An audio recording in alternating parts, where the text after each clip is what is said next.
नमस्कार, ABP मराठीमध्ये आपलं सर्वांचं स्वागत आहे।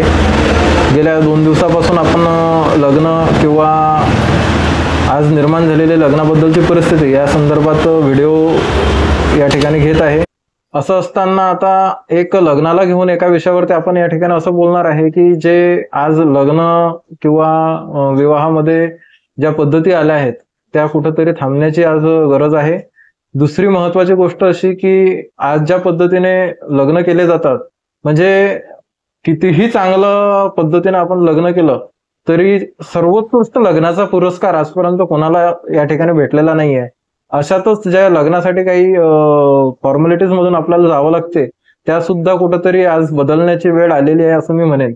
मुद्दा असा आहे की लग्नामध्ये आपण ज्या पद्धतीने जेवणाचा दुरुपयोग करतो त्यातून जे नुकसान होते तो एक विषय असेल। दुसरा एक विषय असा आहे की लग्नामध्ये ज्या पद्धतीने आपण खर्च करतो तो एक महत्त्वाचा मुद्दा असेल। आणि तिसरा महत्त्वाचा मुद्दा असा आहे की ज्यावेळी लग्न जुळवायचं असते त्यावेळी जी पाहणीची पद्धत आहे किंवा जी सोयरीक जोडवण्याची पद्धत आहे हा एक मुद्दा आहे।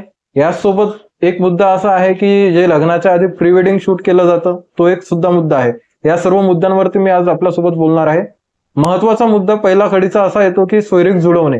सोयरीक जुळवत असताना या ठिकाणी एका व्हिडिओच्या माध्यमातून मी आपल्यासोबत संवाद साधलाच आहे की काय अडचणी असतात किंवा काय सगळ्या गोष्टी होतात याच्यावर आपलं सविस्तर बोलणं झालेलं आहे पहिल्या व्हिडिओमध्ये। तर त्याची लिंक सुद्धा या व्हिडिओच्या डिस्क्रिप्शन मध्ये मी टाकलेली आहे।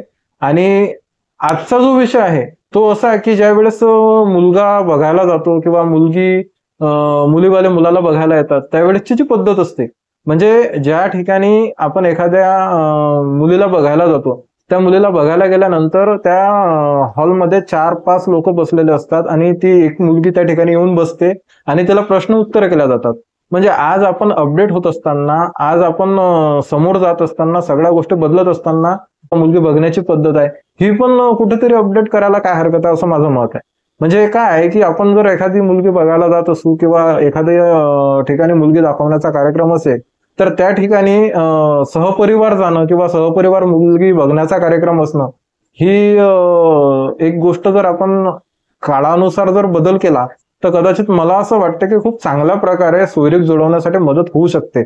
मुद्दा असा आहे की ज्या वेळेस त्या सर्व मंडळी समोर त्या मुलीला प्रश्न केला जातात त्यावेळेस ती सुद्धा घाबरलेली असते किंवा तो जो संवाद असतो मुलीचा आणि मुलाचा तो पाहिजे तसा होत नाही, त्यामुळे सुद्धा कुठेतरी तो संबंध पुढे जात नसेल, हा एक मुद्दा आहे। आणि ज्यावेळेस तुम्ही सहपरिवार त्या मुलीला बघायला जाणार किंवा सर्व कुटुंब एकत्र त्या ठिकाणी हॉलमध्ये बसेल त्यावेळेस मग सगळ्यांची चर्चा होईल आणि सगळे जण समोरासमोर बसलेले असल्यानंतर ते मुलगा किंवा ती मुलगी एकदम म्हणजे सगळ्यांच्या समोर बिनधास्तपणे बोलू शकतील आणि चांगल्या प्रकारे स्वभाव समजून घेता येईल असं मला एक त्या ठिकाणी वाटते। दुसरी महत्वाची गोष्ट आहे की लग्न ठरल्यानंतर लग्नाच्या आधी जे प्री वेडिंग केलं जातं, बऱ्याच अशा न्यूज आल्या की प्री वेडिंगच्या नंतरच लग्न तुटलं किंवा प्री वेडिंगच्या नंतर परत काहीतरी प्रॉब्लेम्स झाले। म्हणजे ह्या सगळ्या गोष्टी ज्या न्यूज येतात ह्या कुठंतरी धक्कादायक आहेत। मग त्याच्यासाठी ते प्री वेडिंग मध्ये सुद्धा बदल करणं ही काळाची गरज आहे। म्हणजे आपल्या संस्कृतीनुसार जर एखाद्या ठिकाणी प्री वेडिंग केलं जात असेल तर त्याला विरोध नाहीये, पण ज्या पद्धतीनं आज म्हणजे आपण बघितलं असेल की प्री वेडिंग शूट केल्यानंतर ते एक पिक्चर सारखं एखाद्या थिएटरमध्ये बसल्यासारखं सगळं वराड बसलेलं असते आणि 7 मिनिटं 8 मिनिटं तो व्हिडिओ दाखवला जातो। म्हणजे मग ते ह्या गोष्टी कुठेतरी बदलण्याची वेळ आलेली आहे किंवा त्यात काहीतरी बदल झाला पाहिजे असं सुद्धा माझं या ठिकाणी मत आहे। आता तिसरा मुद्दा असा आहे की ज्या पद्धतीने लग्नात खर्च केला जातो कुठेतरी कमी करून, म्हणजे करू नये असं माझं मत नाहीये, सगळ्या गोष्टी केल्याच पाहिजे पण त्याला कुठेतरी काहीतरी लिमिटेशन असावं असं माझं एक वैयक्तिक मत आहे। म्हणजे ज्या पद्धतीनं आपण व्यर्थ पैसा खर्च करतो तो कुठेतरी थांबवला किंवा तो कुठेतरी कमी केला तर याने काय होणार आहे की त्या मुलीच्या वडिलांना भविष्यात त्रास होणार नाही। नाहीतर काय लग्नाचा सीझन निघून गेल्यानंतर मग त्यांना सुद्धा त्या सगळ्या गोष्टीतून जाण्यासाठी एक वेळ लागत असतो आणि मग तशा कंडिशन मध्ये त्यांना मदत करण्यासाठी सुद्धा कोणी उभं नसते। आणि मी आधीच सांगितलेलं आहे की सर्वोत्कृष्ट लग्नाचा पुरस्कार आजपर्यंत कोणाला मिळाला असं मी बघितलेलं नाहीये। त्यामुळे कुठेतरी या सगळ्या गोष्टीवर आळा घालण्यासाठी किंवा कमी अधिक तडजोड करून तो विषय घेण्याची आज गरज निर्माण झालेली आहे. तिसरा महत्वाचा मुद्दा असा होता की लग्नाच्या नंतर डिवोर्सचं प्रमाण वाढलेलं आहे, किंवा ज्या पद्धतीनं लग्नानंतर आज मुली आणि मुलांमध्ये अंडरस्टँडिंग होत नाही किंवा बरेच प्रॉब्लेम येतात, आणि त्यानंतर मग कुठंतरी परत लग्न करण्याची वेळ त्यांच्यावर येते. मग अशा परिस्थितीत जर आपण आधीच त्यांना सर्व गोष्टीचं समजा सपोर्ट केला, किंवा सर्व गोष्टी आधीच आपण तपासून घेतल्या, किंवा आपण सर्व गोष्टीच्या माध्यमातून त्यांची चौकशी केली, तर मग ह्या गोष्टी होणार नाहीत. मुद्दा असा आहे की ज्या पद्धतीनं एखाद्या लग्नामध्ये जास्तीचा खर्च केला जातो, ज्या पद्धतीनं एखाद्या व्यर्थ खर्चात आपण पैसे उधळतो, ते कुठंतरी थांबवून जर समजा आपण त्या नवविवाहिताच्या नावानं टाकले, तर कुठंतरी मग ते त्यांच्याच उपयोगी येतील.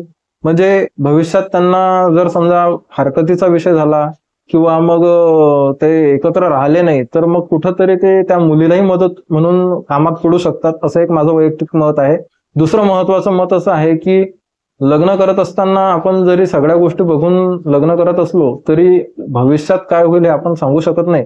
मग अशा परिस्थितीत जर आपण ते लग्नाचा सर्व खर्च वाचून त्या मुलीच्या नावाने टाकला, तर कदाचित त्या मुलीला भविष्यात काहीतरी म्हणजे पर्याय असू शकते, आणि मग काय होणार की हा सगळं खर्च वाचल्यामुळे त्यांना कुठंतरी मदत होणार, आणि कुठंतरी त्या मुलीचा भविष्याचं जो आपल्याला चिंता लागलेली असते की बाबा त्या मुलीला सुखी घरात दिल्या गेलं पाहिजे, किंवा तिचं आयुष्य सुखात गेलं पाहिजे, तर मग कुठेतरी तिच्यासाठी आपण एक व्यवस्था, पर्यायी व्यवस्था म्हणून करून ठेवू शकतो, असं सुद्धा एक मत या निमित्तानं माझं होते.